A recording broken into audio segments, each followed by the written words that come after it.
Street Sarrett, Woodrow Wilson football. First of all, Street, how are you guys coping and making it through this pandemic? We're doing the best we can with what we got. We're following all the guidelines and with the, social distancing, the mask. We're trying to keep everything sanitized as best as possible, keeping our hands clean and just, trying to take care of ourselves.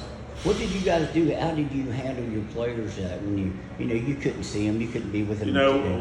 We would just send out messages, and I do Zoom meetings, and we had workouts that we'd post daily where they could do at home because a lot of our kids didn't have access to weight rooms at home. And so we just posted daily workouts and did that, and we checked in every night. And like I said, we started installing stuff on Zoom and tried to keep daily contact with them.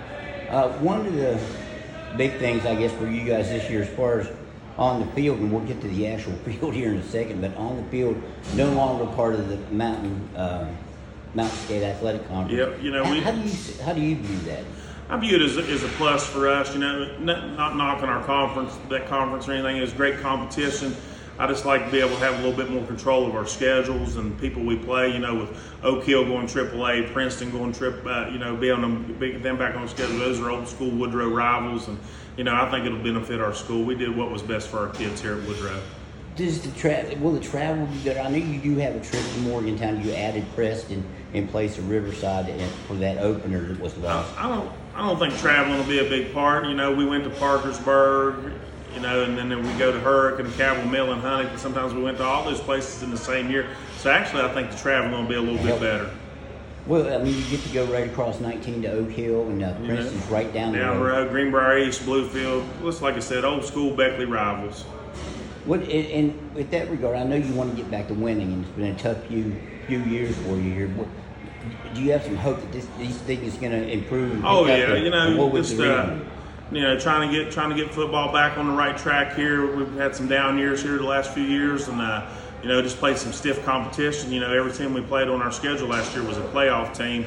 So we're just trying to get back to where we can have some success, make those playoffs, and make a run at it.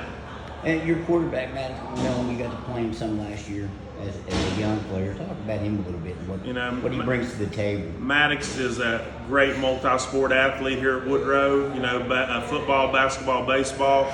We threw him in there last year at quarterback, very athletic. Done a great job, as a high school quarterback, the teams we see. And, he got a little injury there towards the end of the year and kind of hindered us a little bit. But we had Brian Jones step in at quarterback, done a good job. But, Maddox has really grown this offseason. He's put on some good weight, been training. You think about guys when they go to a multi-sport, he didn't miss any training and done what he had to do and, really put on some good weight. I think he's about 195 now, throwing the ball tremendous. So I look for big things out of Maddox. Who does he have around him in regard? You've always had linemen here, linebackers here. We talked about that a little bit, but who does he have around him? One of them's another guy, junior, Keenan Cook. Keenan Cook, I think he shot up 4 inches over the offseason. Another basketball guy, catching the ball well, running his routes well. He put on some good weight. Like I said, we just finished up in the weight room, and tremendous guys really pushing themselves. Great hands. And then we're going to have some young guys, Tale Kimball at that receiver spot, Nate Grayton at the receiver spot. Some bigger guys that are wise. Dante Quattrone, Colton Ray, and those guys. I think they're going to do a good job, out there when we're throwing the ball. A lot of people know this about you. Maybe some don't. Your brother's offensive line coach with the Pittsburgh Steelers. Do your line benefit any from his knowledge? Oh yeah. When he comes to town, man, he comes over and this is the only year we wasn't able to do it. He always comes in and puts on a free youth camp for our community. And, after that's over with, he gets with all the linemen here at the high school and goes over things with him. Anytime that I've ever went up there, the Pittsburgh Steelers have treated me just like a coach there. And, I get come and goes and one ask questions, sit in meetings. It's just a tremendous help for our line here. Do you have some pretty good linemen? Woodrow's never been in a loss for linemen. No, we lost two great ones last year at graduation. Ian Palmer and Tristan Stiff were pretty tough. We got some good ones coming through this year. Devin Gaulden's going to be a plus for us, and Jaleel Worrell plus for us. Devin Gaulden, he was the state runner-up last year at 195 in wrestling, so he's a tough-nosed kid. Jaleel World will play guard and some nose guard for us. You know, he's 6'1", 330, so he's going to be pretty tough kid to move around. Are you making a push to add more multi-sport athletes? Is that something That's always been my goal here. I want those guys competing, playing more sports. I want them, you know, in the winter either wrestling, playing basketball. You know, my assistant coaches, Steve Kidd and Shannon Ross, they're our track coaches here. Man, they do a great job with our track team, and I want all our guys running track and helping those guys try to win a state championship. For years, I know Woodrow's wanted turf here. You're getting that turf now. What does that mean to the program? Just to have a turf field, you're not going to have to worry about mud. I know you've seen the field. Oh yeah, you know, it's just you know, a lot of people say, you know, you're turfing your field for 5 games. Now we're turfing our field. And then, you know, pat on the back to Raleigh County Schools for coming in, and you know, we're not having to fundraise and turfing all 4 fields in our county. So people need to pat those guys on the back for stepping up to athletics. Just the daily grind of being on the field. You know, we practiced out on that practice field. It would be dusty. If it wasn't dusty, if it rained, it's muddy. It pours the rain late September, October. It's hard to practice, hard to get any time down, you know, and just the daily grind of it. And then late in the season, I think 2 years ago, we played Bluefield out here, and you couldn't tell who was who. Each uniform was just covered in mud. And so it'll be, you know, it's just not going to benefit football. It'll benefit other sports.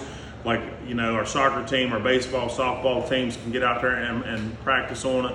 Our youth, I think our middle school, Beckley Stratton's going to play all their home games on it this year.